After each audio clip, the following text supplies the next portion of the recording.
Well, good afternoon. It's Sunday, August the 17th, I think it is. Yeah.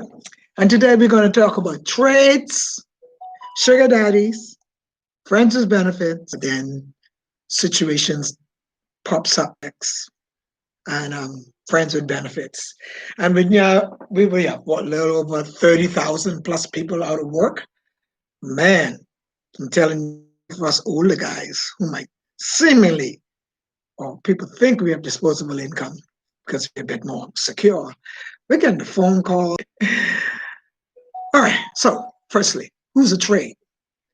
A trade is a individual, male or female, that transact trade their bodies, financial gain, material gain, food, stuff. Uh, hey, Jones is the first for that part there. You got put some money on my phone, minutes. Uh, couple of dollars. And most of the time, too, when people are trading, depending on what situation they find themselves in, the normal rate for stuff don't be the same. Now, how do these four sex workers, as is nicely called, are the people who will say to you, if I approach someone about sexual favor, they say, look here, it's going to cost you $40 for a head, $60 for sex. These transactional sex, for instance, and friends with benefit, a lot of time try to make you assume that you can be just hooking up for the fun of it and be cool and all that and everything else. And then normally an hour, sometimes even 30 minutes, or maybe even while you're in bed getting ready to get busy, they say, you can't buy me a phone. And depending on how you answer, will determine if they will continue the deal. Well, I'm telling you, I had a lot of that in my days. So all of a sudden they go in the bathroom and they come back and phone rings. I got to go. My Grammy need me. Because I said, no, I'm buying you no iPhone. Anyone who asks for a favor after you have had sexual relationships with them, it's transacting. It's called transactional sex or delayed payment. Labeled as a prostitute or a hoe. Well, no, prostitute more so because that's a business term. Hoe could just be somebody who just will sex anybody, along the way. But they, eh, uh, my lady, most of the time they ain't answer their phone. They get you blocked or whatever. But the whole point of it was that they got you in the bed, did what they did, and asked for you to pay. And you're like, well, I didn't know how to pay for this. I thought we hook up on the site. We was just having some fun. So transactional sex trades. A lot of trade guys are normally persons who are not expected to be selling. All kind of crazy things they trade their body for sex with, you know. Um, Sugar daddy. Well, the sugar daddies of today ain't like the sugar daddies from back then, because most sugar daddies back then would have just enjoy the presence of who it is that they have in their company, make them feel young, make them feel important, have other people jealous of them hanging out with such a fine specimen. But now, because of the advent of Cialis and Viagra and all these other herbal substances, don't take no risk thinking that that's how the sugar daddies roll. He gonna some he want his action. So a lot of women are opting from trying to get a sugar daddy. And then my more swing to a friends with benefit type thing. We're cool and a whole lot. You be there for me, I be there for you. And a lot of times that's a more legitimate thing because now and then they will ask for some favor after the fact because they're friends, what they get, or they had an arrangement to did up right and everything else. So who do I trust to quench this urge and sexual thing I have? Okay, call my friend and hey, boy, what you saying? You want to chill out? All right, stuff, smoke, play games, whatever. Yeah. Now this year, a lot of what I'm doing is designed to the LGBTQ community and the young up and coming newbies because they need to know what the deal is. But let me tell you a couple of things about trading, or you can do anything of a transactional nature. One, you gotta have a phone, even if it's a bubbler, because the man who got the gold makes the rule. When he gets in the mood and decide he wants to pay for sex, he got to reach you. Now, when he reaches you, you got to decide then, do you make this move or not? But always remember, when you say no, you ready. What? He's supposed to wait on you and he paying? No, honey. The man who pays makes the rules. Okay. The other thing too is Most of the time, the people who are going to pay for sex are not what you want. I have a person come to me, oh, I want to pay for sex, but I want a slim person with long lips and long that. No, honey. Most of the people, when they like that, they getting sex free, especially with all these hookup sites, including Facebook. Free sex. But you got your older guys, your more fat guys, your more not so good looking guys. Anyone who normally ain't gonna get lucky as easily as a fine person can come up off the dollars because they got needs, they got wants. All right. So you gotta make a decision on who you want to pay you to have sex with. Now if they approach you, yeah.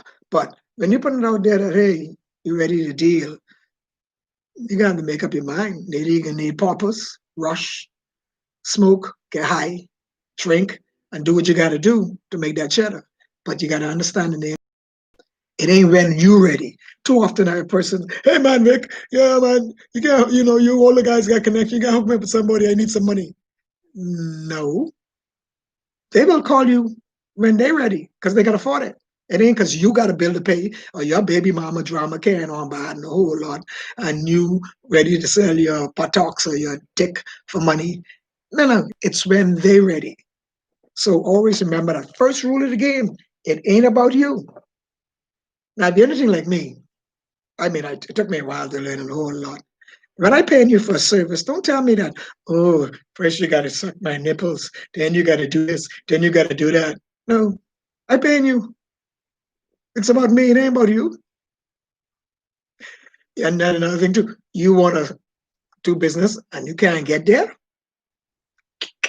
How you just get to work? It's a job, and that's what most people tell me. Laying on their back, they working. So you got to get there to work. You got to pick me up. I'm not saying many might do it because they're in a heated mood and Now I tell you this: when somebody experience, it's showtime. You got to act the part. You got to make sure that they enjoy you.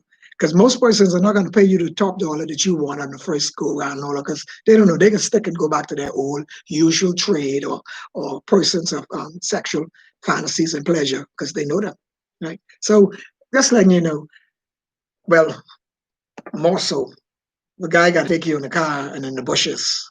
That's some serious stuff, all right? But so remember, if you're getting involved in transactional sex, got to have a phone to be accessible for when he's ready, not when you're ready. Two, like I say, it's when he's ready, not you ready, and all that stuff.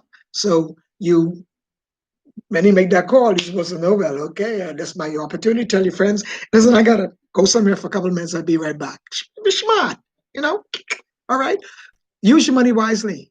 Don't go stupidly flaunting it because it's taking a toll on you. Oh, one more thing I think I forgot about too. The other thing and the danger of transactional sex, and that's how we got to study about it and how big it is in our countries, is that it's called condom negotiation. Now, a guy, you might say that fella might cost him $50 to beat that up, but he said, I'll give you 100 if I don't have to wear a condom. You're putting your life at risk. It ain't never that serious. And trust me too, if he doesn't call you want it, he want it bad. I'm sorry, condom or not. And you do not ever go somewhere without your protection. Be it using the female condom, a flavored condom, and I say flavored because you can put it in your mouth and then put it on them, whereas you can put it on oral sex and they won't know the difference because if you know how to work your game, we kind of teach people how to use sexual works, how to use the female condom and then the flavored condom using their mouth and all that good shit. But condom negotiation, a lot of money. That's why you find mothers who have one child and I'm getting another child, another guy, because she need the money to help that child. And next thing you know, she got another child. Then she got two child, and then she need the money to take care of two child, get a three child, because the fella say, hey man, no condom. And she then figure out she might get pregnant because she counting the days, or he can pull it out when he come. Look here, it's called pre-cum. Men don't feel pre-cum. It come. And enough STDs, HIV, or sperm enough in that to get you pregnant, infected with HIV or STDs. Okay, so you gotta protect your things. Put the females can put the condom on from 7 and they have to have sex until 12, 1, 2, 3 in the morning because it's like almost like putting out a tampon. It ain't never that serious, but condom negotiation is very important. And most of the time when you say, well, hey, condom, and they like, what happened? You got something? No, I'm making sure you ain't got nothing. Or they may say, but do I look like I sick? No, but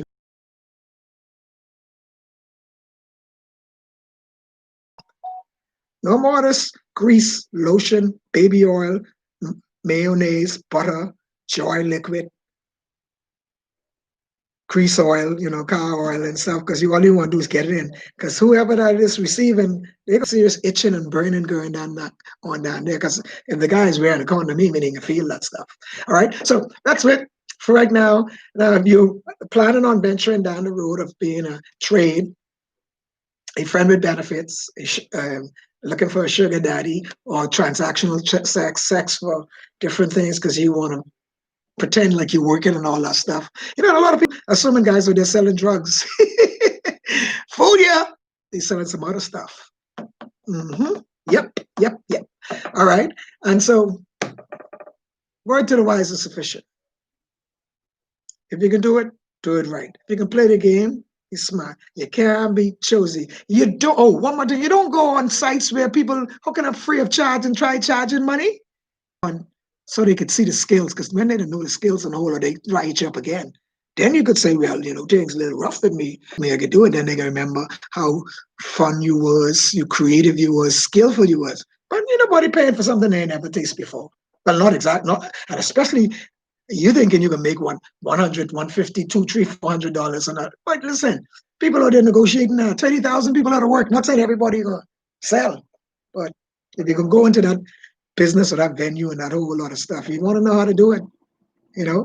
Be like the drug guy. He always give you a free sample, and if you're on a hookup site, that's the good thing. So they will know, and then later on, then you can come with the side story. Your light getting cut off, you getting thrown to your apartment, you need grocery. And if it all good, it all good. Vic Rollins out.